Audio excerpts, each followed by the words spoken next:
Ella fue la primera en abrazarme cuando todo parecía caerse.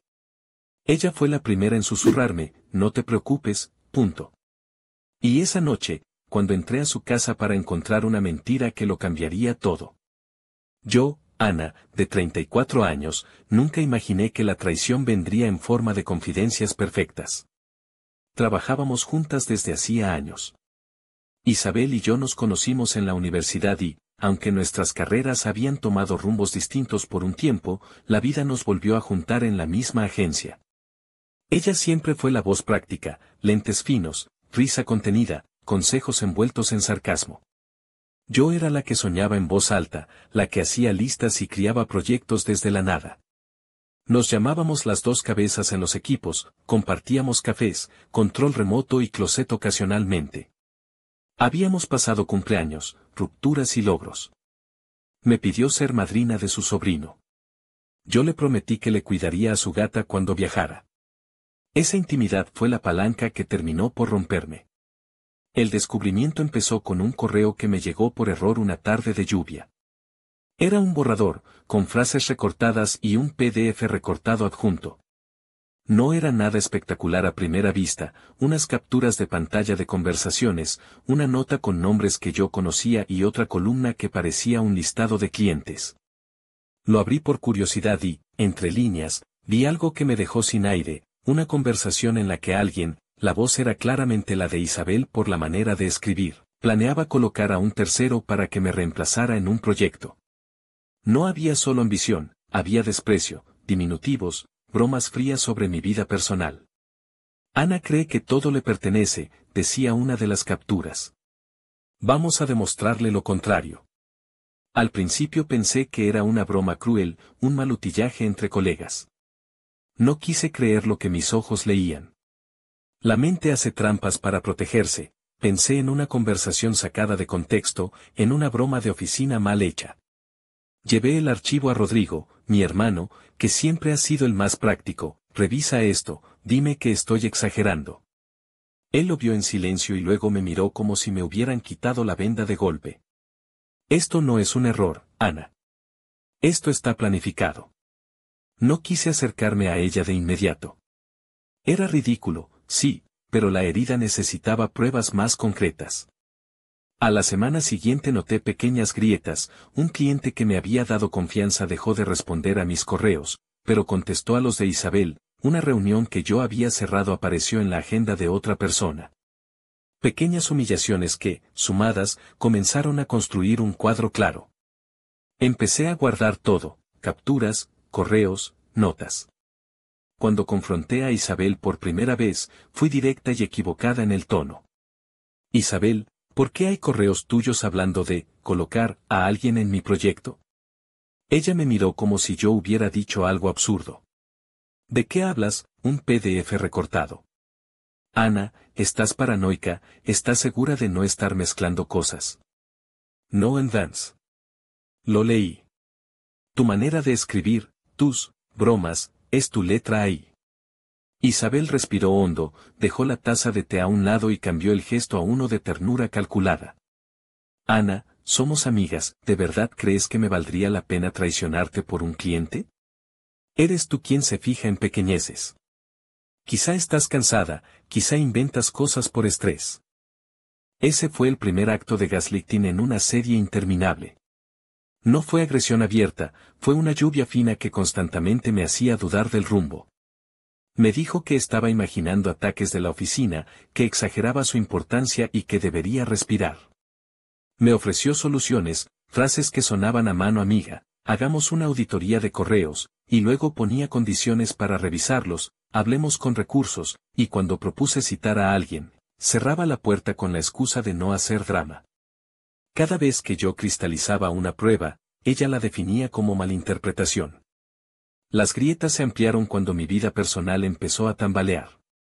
Gael, mi pareja desde hacía 2 años, comenzó a mostrarse distante. Estás demasiado absorbida por el trabajo, me dijo un par de días después de una discusión donde yo, cansada, lo confronté sobre su silencio. No sé si puedo con esto. No era solo cansancio por las jornadas, había algo más, mensajes que él borraba en su teléfono cuando yo entraba a la habitación. Cuando le pedí que mostrara el registro de llamadas, se molestó. ¿Acaso no confías en mí? Esto es control, Ana. Era sutil, la misma técnica que Isabel usaba, hacer que yo pareciera la culpable por cuestionar. Esa fue la segunda capa del gaslighting, aplicada por la persona que más amaba. Rodrigo fue mi aliado al principio. Me escuchó, me acompañó a reuniones y me dijo lo elemental: no te disculpes por buscar pruebas. No te vuelvas pequeña. Con su ayuda, comencé a reconstruir el hilo de lo que estaba sucediendo: mensajes borrados recuperados, respaldos de correos, grabaciones de voz de reuniones. Fue Rodrigo quien me enseñó a ser meticulosa. Si vas a pelear, que sea con todo, me dijo. Pero incluso con las pruebas, exponer a Isabel no era sencillo porque ella era hábil contando su versión en voz baja, con matices que sonaban inocentes. La confrontación formal ocurrió en la oficina, en una sala de juntas donde los vidrios dejaban entrever pasos y miradas. Llevé el paquete de evidencias como un puñal envuelto en papel: capturas, PDFs, reuniones transcritas. La llamé a hablar después de que un cliente rechazara mi propuesta de modo incomprensible y descubriera que alguien había reprogramado las entregas bajo el nombre de otra persona. La sala se llenó de silencio cuando abrí la carpeta. Isabel, aquí tienes tus mensajes. Aquí están los correos reenviados a recursos humanos, fragmentados. ¿Por qué hiciste esto? Mi voz tembló, pero el eco de la sala la devolvió más fuerte. Ella me miró, y ahí noté algo que hasta entonces no había visto: una calma feroz, fría, como la de quien ha practicado explicaciones 1000 veces. Ana, no tienes derecho. Esto es un montaje. Alguien te está poniendo contra mí. Volteó a ver al director, a la jefa de proyectos, y habló con esa claridad que hace imposible no creerle a primera escucha. Hemos trabajado juntas tanto tiempo, dijo, y ahora me acusa con pruebas sacadas de contexto. Es injusto. Colocó las manos sobre la mesa y sonrió con esa mezcla de tristeza teatral que se aprendió a usar en momentos críticos. Ante la dirección, su palabra pesó más que mis evidencias. Ella tenía buena reputación, era metódica, y la idea de dos amigas enfrascadas en traición parecía un circo que la empresa quiso evitar. Hagamos una revisión, propuso la jefa, sin tomar partido, pero dejando la sensación de que yo debía probar más. A partir de ahí, el trabajo se volvió hostil para mí. Me movían de proyectos, los clientes dudaban, mis compañeros fingían neutralidad y algunos, con rostros afables, aceptaban la versión de Isabel con esos comentarios venenosos que suenan a consejo: Ana, a veces la gente que te quiere, actúa raro. Mi vida fuera del trabajo empezó a reflejar lo mismo. Gael terminó por dormirse cada noche con el teléfono al lado. Una vez lo pillé mensajando a alguien con un tono que no era mío, y al confrontarlo, dijo: estás dañando nuestra relación con tus paranoias. Cuando lo dejé por un tiempo para reposar la mente, Isabel apareció con el pretexto de ayudar a que te calme y se ofreció a pasar tiempo con Gael. Parecía tan natural que me fulminó la inseguridad: si tú no estás, yo puedo. Esa frase fue el preludio de un acto que no supe distinguir entre traición directa y manipulación sutil. A la semana siguiente, Gael apareció en una publicación de redes con Isabel, sonriendo, como si entre ellos hubiera algo que yo debía aceptar. Somos amigos, me dijo él cuando le pregunté: ¿estás viendo fantasmas?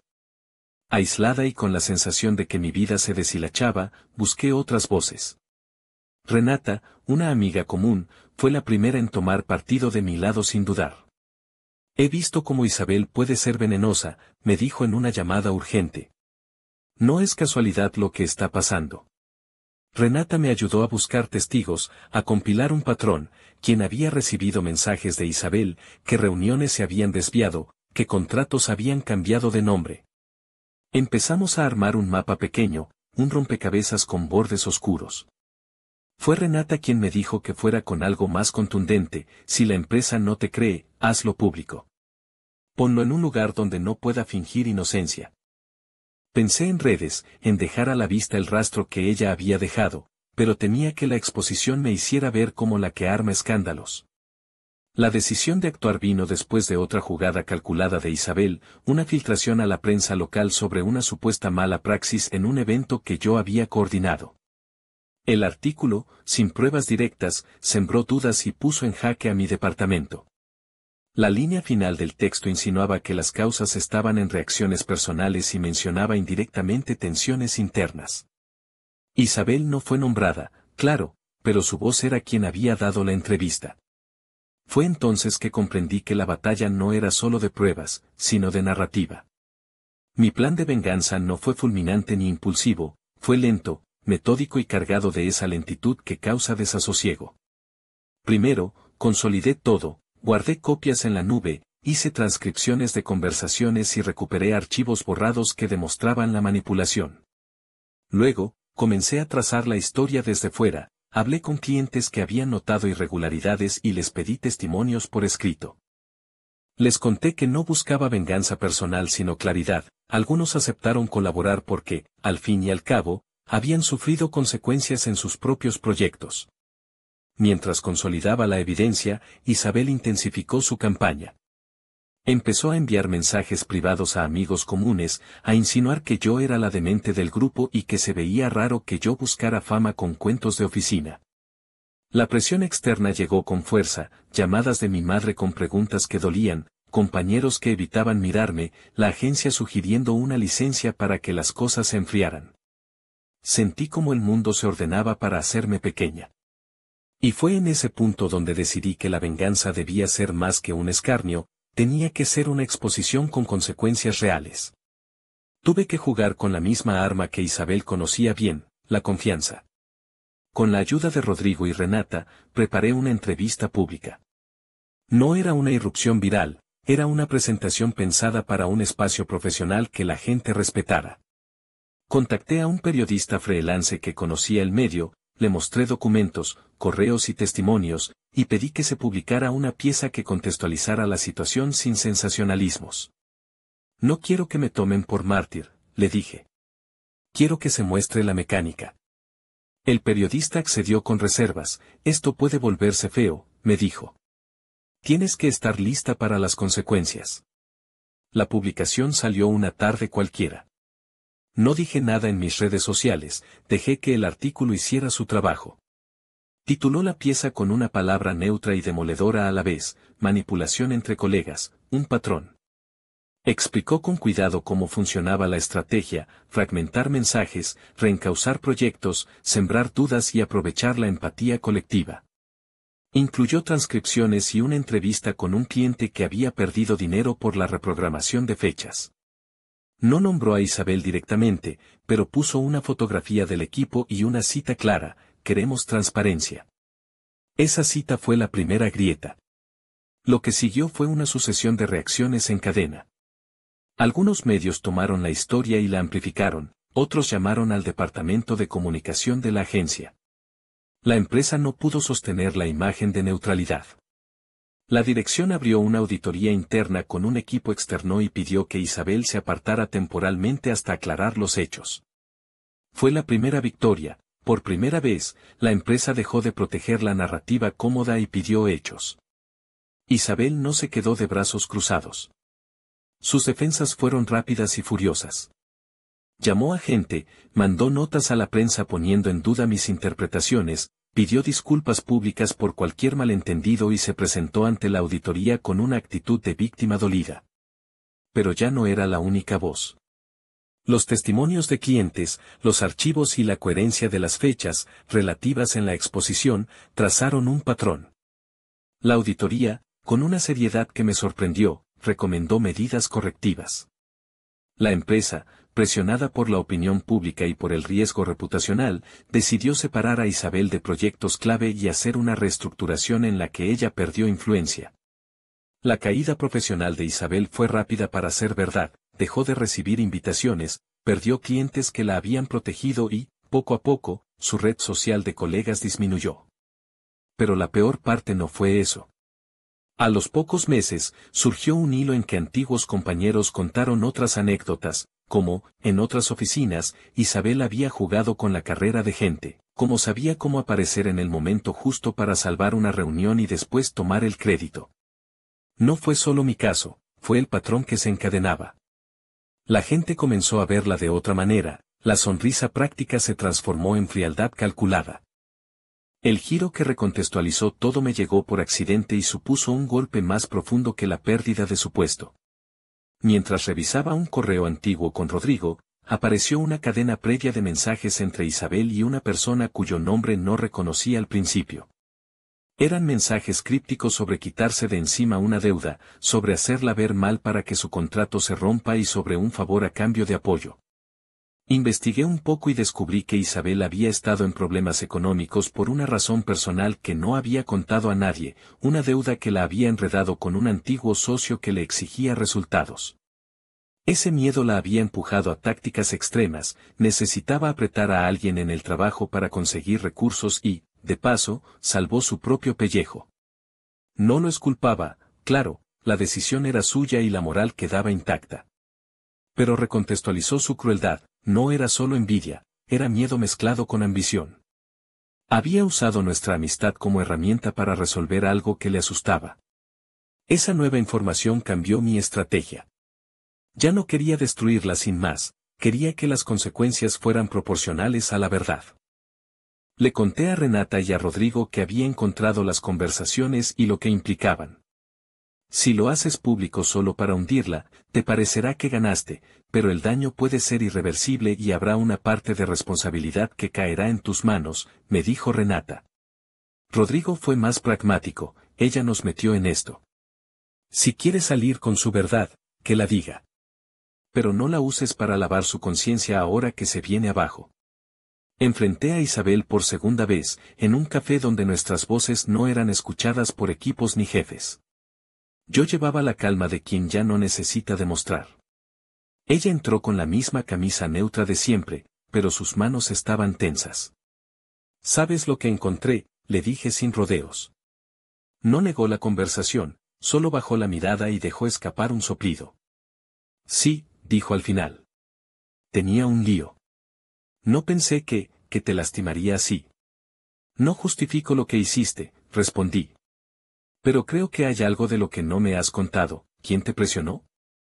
Ella habló, enredada entre disculpas frágiles y explicaciones. Habló de una asociación pasada, de favores que pidieron a cambio de seguir en proyectos, de deudas con hombres que no era capaz de nombrar. No fue una confesión heroica, fue una rendición. Tenía miedo de perderlo todo, dijo. Pensé que si te sacaba de la ecuación, lo lograría.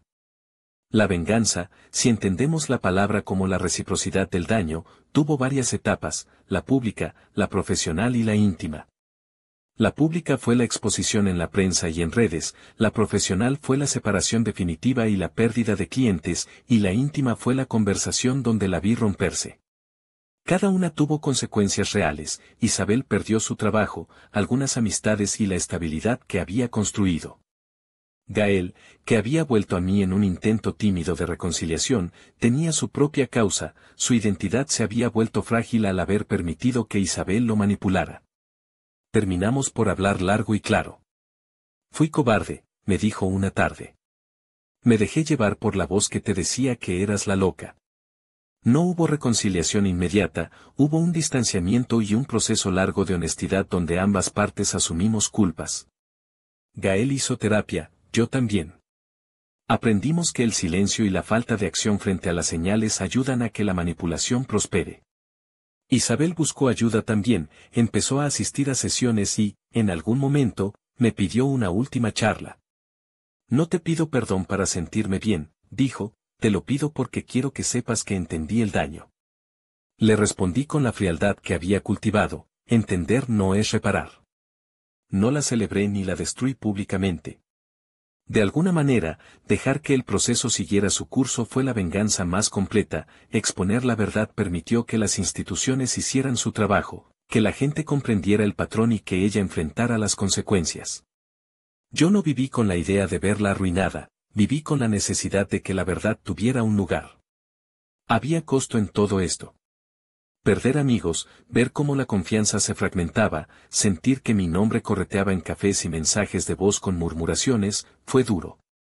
La exposición me devolvió respeto profesional, algunos clientes volvieron y la jefa me ofreció la coordinación de un departamento nuevo, pero rechacé la promoción por un tiempo.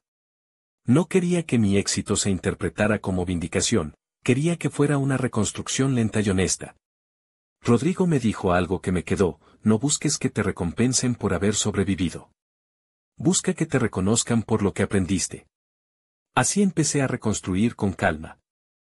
Actualización 1. A la semana siguiente a la publicación, recibí mensajes de otras personas que habían sido víctimas en distintos momentos.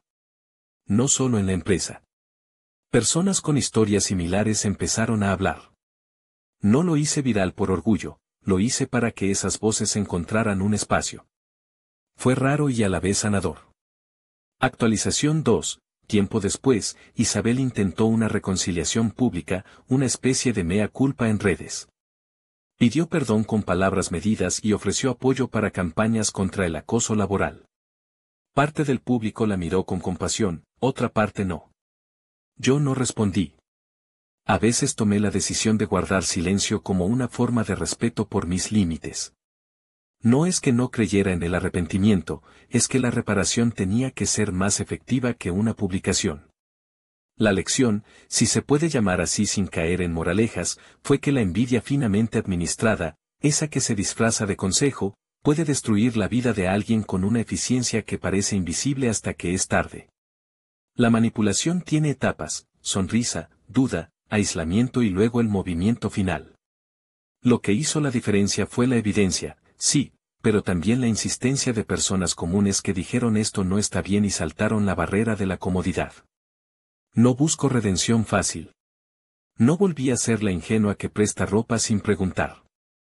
Aprendí a cerrar puertas, a documentar conversaciones, a confiar con límites.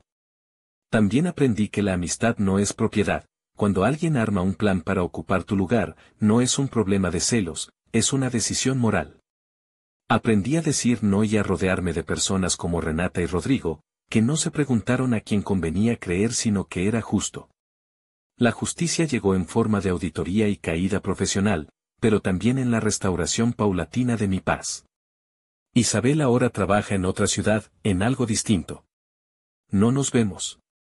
A veces la pienso, no con odio punzante, sino con la curiosidad fría de quien observa las huellas que dejó. Me pregunto si entiende que la venganza no fue darle la misma medicina que ella preparó, sino permitir que la verdad tuviera espacio para sanar lo que rompió. No fue simple. No fue dulce. Fue necesario. Esa noche en que entré a su casa con la intención de hablar, nunca imaginé que saldría con la evidencia que necesitaba. Y aún así, cuando las piezas encajaron, no hubo el alivio que se ve en las películas.